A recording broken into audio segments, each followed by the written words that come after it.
Physics biology academy Jalore. NEET के अंदर हमने 10 क्वेश्चन सॉल्व कर लिए थे और 10 क्वेश्चन के बाद अब हम फिर से 10 क्वेश्चन का पैकेज लेके आए, जिसके अंदर फिर से हम आगे वाले 10 क्वेश्चन को सॉल्व कर रहे हैं। नीट के बारे में एक जानकारी आप सब लोगों ने सुनी होगी कि नीट का पेपर लीक हुआ था। सीकर और जयपुर से सबसे ज़्यादा लीकेज के केस सामने आ रहे हैं, लीकेज की बातें सामने आ रही है। और अब जो नीट का पेपर है वो दोबारा होगा। एनटीए ने गाइडलाइन जारी कर दी है कि नीट का पेपर जो है वो दोबारा होगा। जितने भी स्टूडेंट्स हैं उनको एडमिट कार्ड फिर से अपलोड करने की ज़रूरत नहीं है या फिर से कोई रजिस्ट्रेशन करवाने की ज़रूरत नहीं है। आपके जो एडमिट कार्ड जो रजिस्ट्रेशन पहले से हो चुका है उसी के अकॉर्डिंग आपके फिर से जो है आपके मोबाइल पे मैसेज आएगा और तारीख बता दी जाएगी। एडमिट कार्ड भी आपका जो है आ जाएगा और उसके अकॉर्डिंग जो भी डेट होगी उसमें नीट के अंदर वो आपके जो है पेपर हो जाएगा। अब इसमें फ़ायदा भी है, नुकसान भी है। नुकसान उन लोगों का है जिनके इस बार नीट में अच्छा स्कोर आ रहा था, लेकिन नीट का पेपर जो है वो दोबारा हो रहा है, तो हो सकता है कि उनके इस बार स्कोर आए नहीं आए, क्योंकि एक बार हम दम लगा के मेहनत कर लेते हैं, लेकिन ज़रूरी नहीं है कि अगली बार जो है सेम पेपर को अलग अलग डिफरेंट टाइप के क्वेश्चन आएंगे और हमारा स्कोर अच्छा बने या नहीं बने, कोई ज़रूरी नहीं है। लेकिन उनमें उन बच्चों को फ़ायदा है जिसमें किसी कारणवश ये पेपर जो है स्कोर नहीं बना पाए बच्चे इस पेपर के अंदर, उनको एक बड़ा चांस मिल रहा है कि वो इस बार नीट का पेपर जब दोबारा देंगे तो हो सकता है कि इस एक महीने की अच्छी तैयारी के अंदर उनका स्कोर जो है वो इस बार से बेटर आ जाए। तो आई होप कि जो भी बच्चे नीट का पेपर दोबारा दे तो उनका पेपर अच्छा हो। इसके लिए सबसे ज़रूरी चीज़ ये है कि हमें समय को पॉजिटिव मानना है। अभी जो भी टाइम मिल रहा है, तो जिनके भी स्कोर नेगेटिव आया है या स्कोर उनकी उम्मीद से, उनकी एक्सपेक्टेशन से कम आया है, तो मेरी इच्छा है तहे दिल से कि आप पढ़ाई करें, एक महीने के अंदर जितना हो सके पढ़ाई करें और किसी तरह के एक्सक्यूज़ न बनाते हुए अगर आप पढ़ाई पे ध्यान दोगे तो नीट का पेपर दोबारा होगा तो आपके लिए एक प्रकार से अच्छा साबित होगा कि ये खुशी होगी अंदर ही अंदर कि हमारा पेपर जो है वो अच्छा हुआ। अब अगर हम क्वेश्चन की बात करें तो देखो, हमारा जो 11 नंबर का क्वेश्चन है वो है कि match list first with list second. यहाँ पर लिस्ट फर्स्ट और लिस्ट सेकंड दो लिस्ट दी हुई है, हमें इन दोनों को मैच करना है। देखो, पहली जो लिस्ट है उसके अंदर ट्रिप्सिन दिया हुआ है। ट्रिप्सिन आपको पता ही है कि ट्रिप्सिन क्या होता है, एक एंजाइम होता है जो आपके पैंक्रियाज में पाया जाता है और फूड के प्रोटीन को डाइजेस्ट करता है। इसके सामने लिखा हुआ इंटरसेल्युलर ग्राउंड सब्सटेंस, ये कोई ग्राउंड सब्सटेंस नहीं है। सेकेंड ऑप्शन लिखा हुआ लैक्टिन, लैक्टिन एक प्रकार से लैक्टिन भी नहीं है, एंजाइम। तो इसका सीधा सा ऑप्शन जो है वो किससे मैच हो रहा है, एंजाइम से, कि ट्रिप्सिन एक एंजाइम होता है। ठीक है, इसी प्रकार सेकंड नंबर का जो और लिस्ट फर्स्ट के अंदर ऑप्शन है वो है मॉर्फिन। मॉर्फिन आपको पता ही है कि जो अफीम के प्लांट्स होते हैं उनसे बनने वाला एक एल्केलॉइड है, तो ऑब्वियसली इसका जो ऑप्शन है वो किससे मैच कर रहा है, फोर्थ नंबर से, यानी एल्केलॉइड। थर्ड नंबर पे है कॉन कैनावेलिन ए। कॉन कैनावेलिन ए जो है वो जैकबिन कैनावेलिया से प्राप्त होता है। आपको पता ही होगा कि एंजाइम के अंदर बहुत सारे साइंटिस्ट हमने पढ़े थे, जिसके अंदर समनर वगैरह जो साइंटिस्ट थे, ठीक है, बुकनर वगैरह जो साइंटिस्ट थे, उन्होंने जैकबिन या कैनावेलिया नाम का जो प्लांट है उससे कैनावेलिन ए को अलग किया था, या हम कह सकते हैं कि प्रोटीन को क्रिस्टलाइज किया था। कैनावेलिन एक प्रकार से देखा जाए तो लेक्टिन नाम का प्रोटीन है, या हम कह सकते हैं एक ऐसा सब्सटेंस है जो लेक्टिन की तरह काम करता है। ठीक है, जो प्लांट्स के अंदर ग्लूकोज को बढ़ाने का काम करता है या किसी भी तरीके से ब्रेकडाउन का काम करता है। तो कैनावेलिन ये कौन है, ये जैकबिन प्लांट से बनने वाला सब्सटेंस है जो लेक्टिन की तरह काम करता है। लास्ट है कोलेजन। कोलेजन हमारी बॉडी के अंदर सबसे ज़्यादा मात्रा में पाए जाने वाला प्रोटीन है और ये हम कह सकते हैं कि दो सेल के बीच में एक ग्राउंड सब्सटेंस का काम करता है। तो इसका सीधा सा आंसर जो है वो है इंटरसेलुलर ग्राउंड सब्सटेंस। तो इस हिसाब से ट्रिप्सिन यानी ए का थर्ड है, ए का थर्ड है, उसके बाद में बी का जो है फोर्थ है, उसके बाद सी का जो है वो सेकंड है और डी का फर्स्ट। तो हमारा जो आंसर हुआ वो हुआ फर्स्ट। ठीक है, सेकंड क्वेश्चन है, सेकंड क्वेश्चन कह रहा है कि which of the following statement are correct regarding to amino acid. Amino acids को लेकर के कौन सा स्टेटमेंट करेक्ट है। देखो, अमीनो एसिड आप सब ने पढ़ा है, अमीनो एसिड किससे बनता है, एक तो होता है कार्बन, कार्बन के पास एक होता है हाइड्रोजन, एक होता है एल्किल ग्रुप, एक तरफ होता है COOH यानी कार्बोक्सिलिक एसिड और एक तरफ होता है NH2। ये है हमारे पास अमीनो एसिड। अगर कोई कैरेक्टर इससे मैच हो रहा है इट मीन्स वो करेक्ट बात है। जैसे पहला पॉइंट दिखा है, पहला इसमें स्टेटमेंट दिया हुआ है कि दे आर सब्सटीट्यूट्स मीथेन, क्योंकि ये मीथेन के सब्सटीट्यूट होते हैं। तो बिल्कुल सही है, मीथेन के सब्सटीट्यूट होते हैं क्योंकि मीथेन का जो फॉर्मूला होता है वो CH4 होता है। और आप देखो इसके अंदर भी एक कार्बन दिख रहा है, कार्बन के ऊपर कौन है, H यानी हाइड्रोजन है, और इसके अंदर H की जगह कौन आया है, R आया है। इधर हाइड्रोजन दिख ही रहा है, इधर हाइड्रोजन दिख ही रहा है जो किसी और फॉर्म में, ठीक है। यानी कुल मिलाकर के मीथेन के अंदर कोई सब्सटीट्यूशन होता है, कोई प्रतिस्थापन होता है, तब जाकर के अमीनो एसिड बनता है। तो पहला स्टेटमेंट तो राइट है। दूसरा है कि serine is an aromatic amino acid, serine एक एरोमेटिक अमीनो एसिड होता है। तो सेरिन कोई एरोमेटिक अमीनो एसिड नहीं होता है, सेरिन एक प्रकार का एल्कोहलिक अमीनो एसिड है। थ्रियोनिन और सेरिन ये दो ऐसे अमीनो एसिड है जिनको हम एल्कोहलिक अमीनो एसिड कहते हैं। If we are talking about aromatic amino acid, then there are three amino acids which will be considered as aromatic amino acid, जिसमें tryptophan, टायरोसिन और फिनाइल एलिनिन, ये तीन amino acid aromatic होते हैं, लेकिन serine aromatic नहीं है, ये एक प्रकार का एल्कोहलिक अमीनो एसिड है, ठीक है। तो दूसरा स्टेटमेंट तो गलत है। उसके बाद में थर्ड है valine is neutral amino acid, valine एक न्यूट्रल अमीनो एसिड, बिल्कुल सही बात है। अमीनो एसिड में वेलिन, आइसोल्यूसिन और ल्यूसिन ये तीनों अमीनो एसिड जो है वो न्यूट्रल होते हैं। तो तीसरा स्टेटमेंट सही है। चौथा स्टेटमेंट है कि lysine is an acidic amino acid, lysine एक एसिडिक अमीनो एसिड है, तो ये गलत है। लाइसिन और आर्जिनिन जो है वो बेसिक अमीनो एसिड होता है। इसका मतलब इसमें स्टेटमेंट ए और सी जो है वो राइट है। इस हिसाब से अपना ऑप्शन कौन सा हुआ, सेकंड। क्वेश्चन नंबर 13 जो सबसे इजी क्वेश्चन है और हर बार एग्जाम में पूछा जाता है, लिखा हुआ है कि which of the following disorder is caused by substitution of glutamic acid by valine, कि ग्लूटामिक एसिड वेलिन के द्वारा प्रतिस्थापित हो जाता है। तो कौन सी बीमारी होती है, कहाँ पर प्रतिस्थापित होता है, at the 6th position of beta globin chain of haemoglobin, haemoglobin का जो बीटा ग्लोबिन चेन है उसके अंदर 6th पोजीशन के अंदर ये चेन। तो आपको बताइए हीमोग्लोबिन जो होता है उसमें 2 अल्फा चेन और 2 बीटा चेन होते हैं, ठीक है। और ऐसी कंडीशन के अंदर उसके 6th पोजीशन के अंदर जब ग्लूटामिक एसिड रिप्लेस हो जाता है वेलिन के, तो एक बीमारी होती है जो हम सबको पता है, that is called sickle cell anaemia, ठीक है। उसके बाद में नेक्स्ट है which of the following is site of active ribosomal RNA synthesis, कोई भी राइबोसोमल आरएनए बनता है तो वो कहाँ बनेगा, उसकी साइट क्या है। तो देखो हमने सेल बायोलॉजी में पढ़ा था कि एक सेल के अंदर होता है न्यूक्लियस, कोई भी जो कोशिका होती है उस कोशिका में क्या होता है, केंद्रक, केंद्रक के अंदर एक छोटा सा केंद्रक जैसा भाग होता है जिसको हम कहते हैं केंद्रिका। ये जो स्ट्रक्चर दिख रही है इसका नाम है न्यूक्लियोलस, ठीक है। ये है न्यूक्लियोलस, और इस न्यूक्लियोलस के अंदर छोटे छोटे स्ट्रक्चर्स पाई जाती है, और ये जो स्ट्रक्चर्स है इसी को हम क्या कहते हैं, राइबोसोम। इसका मतलब ये हुआ कि राइबोसोम का निर्माण जो है वो किसमें होता है, न्यूक्लियोलस में होता है। न्यूक्लियोलस के अंदर पार्स फाइब्रोसा, पार्स अमोर्फा, अलग अलग तरह के स्ट्रक्चर्स पाई जाती है। इनमें से एक स्ट्रक्चर्स होती है जो राइबोसोम को बनाती है, ठीक है। तो इसका मतलब राइबोसोम किसमें बनता है, न्यूक्लियोलस में, और ये राइबोसोम जब आरएनए बनाएगा तब इसको कहेंगे आरआरएनए। इसका मतलब ये हुआ कि आरआरएनए हो या राइबोसोमल आरएनए सिंथेसिस हो, उसका हमेशा जो फॉर्मेशन होता है वो किसमें होता है, न्यूक्लियोलस में होगा, केंद्रिका में। तो राइट आंसर है न्यूक्लियोलस। नेक्स्ट क्वेश्चन है which of the following statement is not true about the universal rules of binomial nomenclature. Binomial nomenclature जो है जिसको हिंदी में द्विनाम पद्धति कहते हैं, इसके बारे में लीनियस ने बताया था। लीनियस ने दुनिया में जितने भी प्लांट्स एनिमल थे उनकी द्विनाम पद्धति बताई थी। उन्होंने कहा कि कोई भी साइंटिफिक नेम उसके दो नाम होंगे, एक नाम जीनस का होगा और एक नाम स्पीसीज का होगा, मतलब एक नाम तो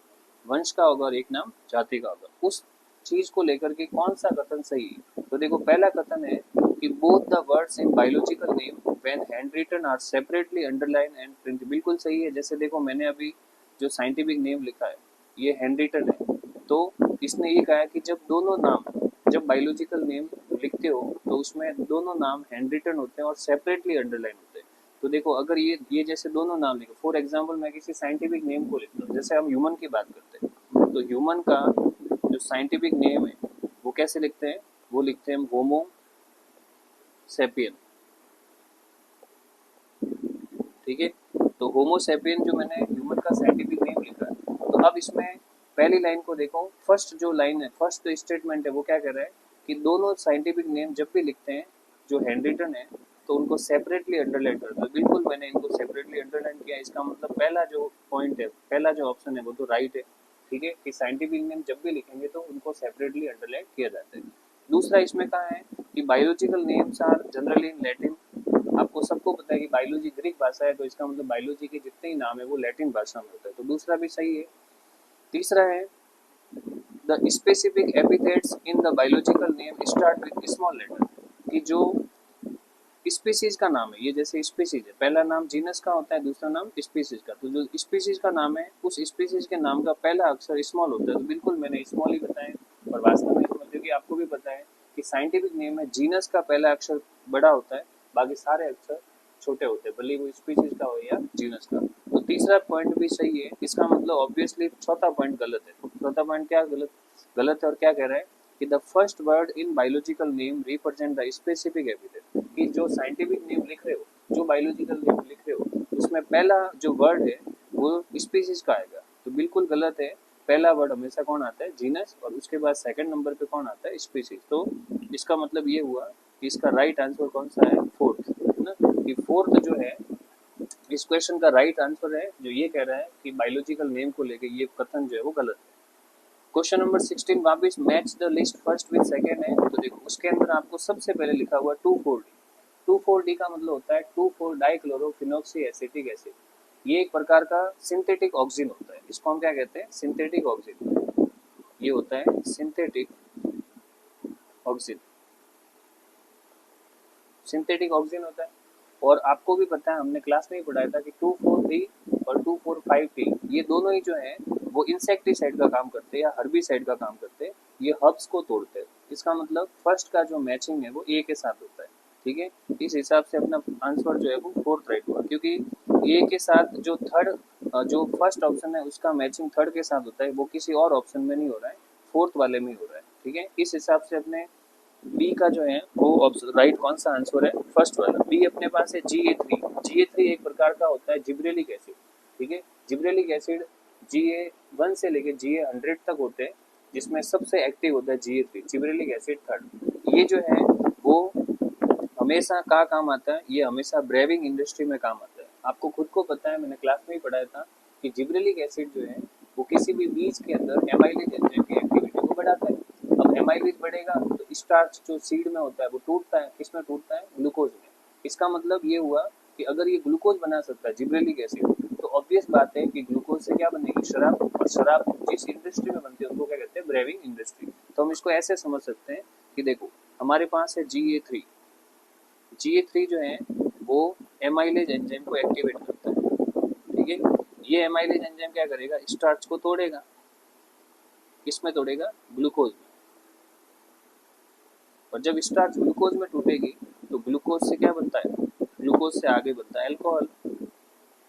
और अगर ग्लूकोज से अल्कोहल बनेगा तो ऑब्वियसली बात है कि ये जो जो काम जिस इंडस्ट्री में होगा उस इंडस्ट्री को हम क्या कहते हैं, ब्रेविंग इंडस्ट्री। ठीक है, उस इंडस्ट्री को हम कहते हैं ब्रेविंग इंडस्ट्री, इस टाइप से। उसके बाद में नेक्स्ट है काइनेटिन। काइनेटिन एक प्रकार का साइटोकाइनिन हार्मोन है जो किसी भी सेल में सेल डिवीजन को बढ़ाता है, या हम कह सकते हैं कि न्यूट्रिएंट मोबिलाइजेशंस को बढ़ाता है, यानी न्यूट्रिएंट को बढ़ाता है, हर सेल तक न्यूट्रिएंट ज़्यादा से ज़्यादा पहुँचे। उसके बाद में abscisic acid. Abscisic acid plant की ग्रोथ को रोकेगा, कैसे रोकेगा, ये जो है स्टोमेटा को क्लोज करता है। एब्सिसिक एसिड हमेशा रंध्र को बंद कर देता है और उसके बाद में ग्रोथ को क्या कर देता है, रोक देता है।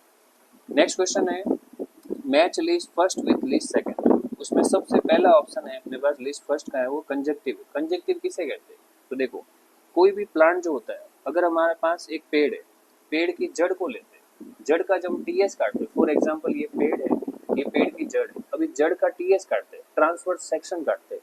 तो जब ट्रांसवर्स सेक्शन काटेंगे तो हमने क्लास में ही पढ़ा था कि जड़ के अंदर जो वेस्कुलर टिश्यू सिस्टम होता है वो होता है रेडियल। कैसा होता है, रेडियल वेस्कुलर टिश्यू सिस्टम। ठीक है, प्लांट के अंदर तीन टाइप के टिश्यू सिस्टम होते हैं, epidermal tissue system, ground tissue system और vascular tissue system. Vascular tissue system की अगर बात करें तो वेस्कुलर टिश्यू सिस्टम जो है वो जाइलम फ्लोएम के अरेंजमेंट को बताता है। और प्लांट के अंदर जड़ में जो वेस्कुलर टिश्यू सिस्टम होता है वो होता है रेडियल। रेडियल का मतलब होता है कि प्लांट के अंदर यहाँ पर तो होता है जाइलम, चार जगह पर इस टाइप से जाइलम होगा, और इस जाइलम के बीच में यहाँ पर क्या होते हैं, फ्लोएम होते हैं, ठीक है। अब ये जो आपको डायग्राम दिख रहा है इसका नाम है रेडियल वेस्कुलर टिश्यू सिस्टम। अब ये रेडियल वेस्कुलर टिश्यू सिस्टम जो है वो मोनोकोट में भी हो सकता है और डाइकोट में भी हो सकता है। तो अब एक स्पेसिफिक टाइप का टिश्यू पाया जाता है जो डाइकोट के वेस्कुलर टिश्यू सिस्टम में होता है, ठीक है। तो रूट में वेस्कुलर टिश्यू सिस्टम मोनोकोट में भी होगा और डाइकोट में भी होगा। लेकिन अब अगर हम सिर्फ डाइकोट की बात करें, मोनोकोट की बात नहीं करनी हमें, अगर हम डाइकोट की बात करें तो डाइकोट रूट वो रूट है जो अपनी प्राइमरी स्ट्रक्चर को किसमें बदलेगी, सेकेंडरी स्ट्रक्चर में। जब सेकेंडरी स्ट्रक्चर में बदलेगी तो होगा क्या कि जाइलम और फ्लोएम इन दोनों के बीच में इस टाइप का एक टिश्यू बनता है, इस टाइप का, ठीक है। तो जाइलम और फ्लोएम दोनों के बीच में एक स्पेसिफिक टाइप का टिश्यू बनता है इस टाइप से, और ये जो टिश्यू बन रहा है इसी टिश्यू को हम क्या कहते हैं, कंजक्टिव। क्या कहेंगे, कंजक्टिव। तो कंजक्टिव और कुछ नहीं है, जाइलम और फ्लोएम के बीच का पाया जाने वाला टिश्यू होता है। इस हिसाब से अपना जो आंसर हुआ थर्ड जो है वो राइट है, ठीक है। तो कंजक्टिव का आंसर कौन सा राइट है, थर्ड। उसके बाद में फिर नेक्स्ट है कैस्पेरियन स्ट्रिप। कैस्पेरियन स्ट्रिप की बात करें, कैस्पेरियन पट्टिका आपको पता ही है, जब हमने रूट की एनाटॉमी पढ़ी थी तब बताया था कि रूट के अंदर जो एंडोडर्मिस होती है, रूट की पहली लेयर का नाम क्या है, एपिडर्मिस, दूसरी लेयर होती है कॉर्टेक्स, तीसरी लेयर होती है एंडोडर्मिस। रूट की एंडोडर्मिस की जो सेल है, जो बैरल शेप होती है, उस सेल के अंदर एक इम्पोर्टेंट शुगर जमा होती है, एक इम्पोर्टेंट शुगर नहीं, एक इम्पोर्टेंट लिपिड जमा होती है जिसको हम कहते हैं सुबेरिन, ठीक है। और ये सुबेरिन जब जमा हो जाती है तो इस सुबेरिन की वजह से वहां पर वाटर जो है वो उनके पास में नहीं आ पाता, यानी ये लेयर हाइड्रोफोबिक हो जाती है और वाटर को बचाती है ताकि वाटर जो है वो जाइलम फ्लोएम को खराब न करे। तो इस टाइप की जो सुबेरिन की जो लेयर बनी है, सुबेरिन एक सेल के अंदर है, इस टाइप से बहुत सारी सेल की जो सुबेरिन की लेयर बनाती है, तो इस लेयर को क्या कहते हैं, कैस्पेरियन स्ट्रिप। इसका मतलब ये हुआ कि कैस्पेरियन स्ट्रिप कहाँ पर होती है, रूट की एंडोडर्मल सेल जो है उसमें सुबेरिन डिपोजिशन से बनने वाली है, ये कहाँ होती है, रूट के अंदर होती है, ठीक है। तो इस हिसाब से बी का आंसर फोर्थ राइट है।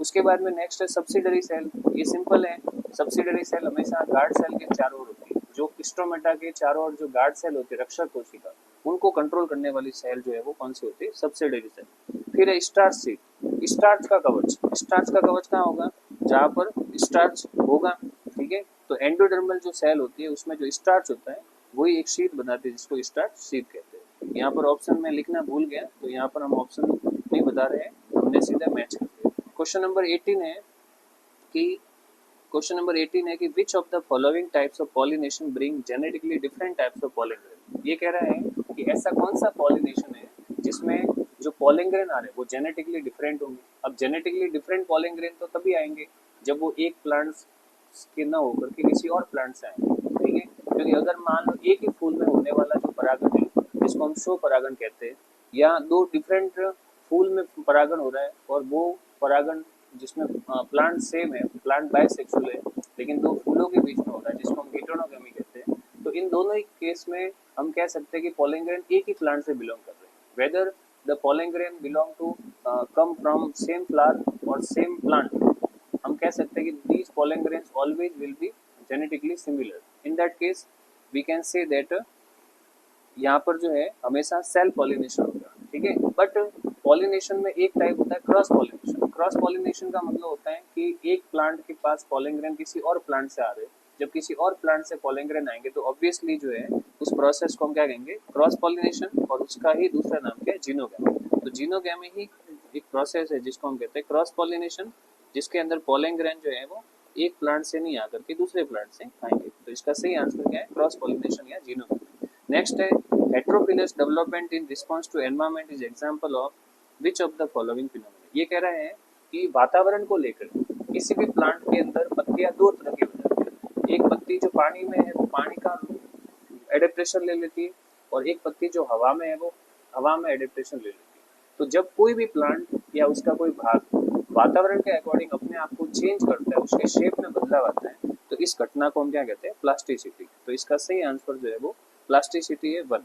उसके बाद क्वेश्चन नंबर 20 जो लास्ट एंड फाइनल क्वेश्चन है वो कह रहा है कि which of the following statement is not true regarding restriction endonuclease enzyme. Restriction endonuclease enzyme को लेके कौन सा कथन जो है वो सही नहीं है, यानी 3 कथन 4-5 कथन है जिसमें 4 कथन सही है या 3 कथन तो सही है लेकिन 2 कथन गलत है अकॉर्डिंग टू ऑप्शन। तो देखिए पहला कथन है कि they are called molecular scissor, बिल्कुल सही है। रेस्ट्रिक्शन एंडोन्यूक्लियर एंजाइम बैक्टीरिया में होता है और बैक्टीरिया का जो ये एंजाइम है वो किसी और प्लांट के या और किसी एनिमल के, मतलब बैक्टीरिया के अलावा कोई भी ऑर्गेनिज्म हो, भले वो प्लांट हो एनिमल हो, उसके डीएनए को ये बिल्कुल ऐसे ही काटता है जैसे हम कैंची से कपड़ा काटते हैं।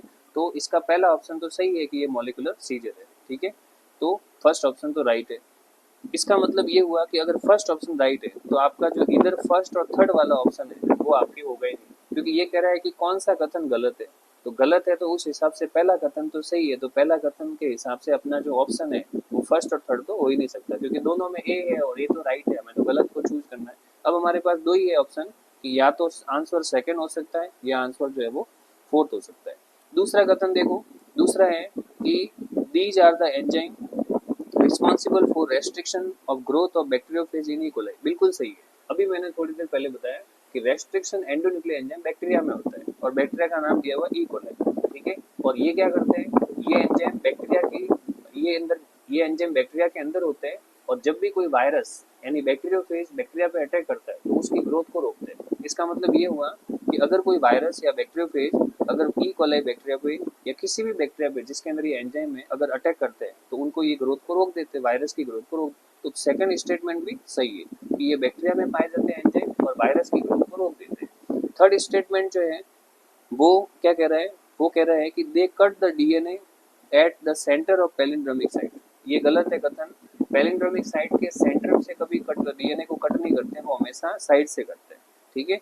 यानी पैलिंड्रोमिक जो साइट है वो सेंटर में तो कौन होता है, हाइड्रोजन बॉन्ड, तो सेंटर को कभी नहीं काटते, ये साइड से जो फॉस्फोडाइस्टर बॉन्ड है उसको काटते हैं, ठीक है। फॉर एग्जाम्पल ये डीएनए है और ये पैलिंड्रोमिक साइट है, तो हमेशा ये एंजाइम यहाँ से अटैक करेंगे न कि सेंटर से कभी अटैक नहीं करते। तो थर्ड स्टेटमेंट जो है वो रॉन्ग लिख रहा है, सी रॉन्ग है। उसके बाद में फोर्थ स्टेटमेंट है they remove nucleotides only from end of the DNA, ये भी गलत है। जो आपके पास डीएनए दिख रहा है ये कह रहा है कि रेस्ट्रिक्शन एंजाइम यहाँ इस और इस भाग के ऊपर अटैक करते हैं, यानी डीएनए के किनारों पे अटैक करते हैं, तो ये भी गलत है। रेस्ट्रिक्शन एंडोन्यूक्लियर एंजाइम डीएनए के किनारों पर अटैक नहीं करते, वो हमेशा बीच में से कट करते हैं, पैलिंड्रोमिक साइट जो बीच में से होती है, तो ये स्टेटमेंट भी गलत है, ठीक है। इसका मतलब आपका जो स्टेटमेंट सी और डी गलत है, तो इसका सही आंसर कौन सा हुआ, फोर्थ हुआ, ठीक है, कि सी और डी स्टेटमेंट जो वो गलत है। पांचवा स्टेटमेंट ऑब्वियसली सही है और क्या कह रहा है कि they recognise specific palindromic base pair, बिल्कुल सही है। किसी भी डीएनए को अगर कट करना है they will always recognise specific base sequence, ठीक है। तो पांचवा स्टेटमेंट आपके सही है। इस हिसाब से हमने नीट के अंदर 20 क्वेश्चन और ज़्यादा सॉल्व किए, ठीक है, 20 क्वेश्चन और सॉल्व किए। फिर एक बार मैं अगली बार यानी कल जो है फिर मैं 20 क्वेश्चन आपके सामने लेकर के आऊँगा। भले ही नीट का पेपर दोबारा हो लेकिन हम इस नीट के पेपर के सारे क्वेश्चन सॉल्व करेंगे ताकि आप तक जो है वो सारे क्वेश्चन एक बार मिल जाएं, आपको खुद को लगेगा कि हमारे क्वेश्चन में क्या मिस्टेक थी। कई बार ऐसा होता है कि हम घर पे आके हमें लगता है कि ये क्वेश्चन तो हमारे राइट था और रॉन्ग कैसे हो गया, मैं तो ये स्टेटमेंट ये था। तो एक्चुअल में क्या है कि आपको जो है गाइड के अंदर आंसर तो मिल सकते हैं लेकिन एक्चुअल में आपका कोई क्वेश्चन गलत हुआ है सही हुआ है उसका रियल कारण क्या है, कौन सा स्टेटमेंट क्यों सही है और क्यों गलत है, उसका पता तभी चलता है जब हम किसी बेटर एजुकेशन प्लेटफॉर्म को देखते हैं, ठीक है। तब तक के लिए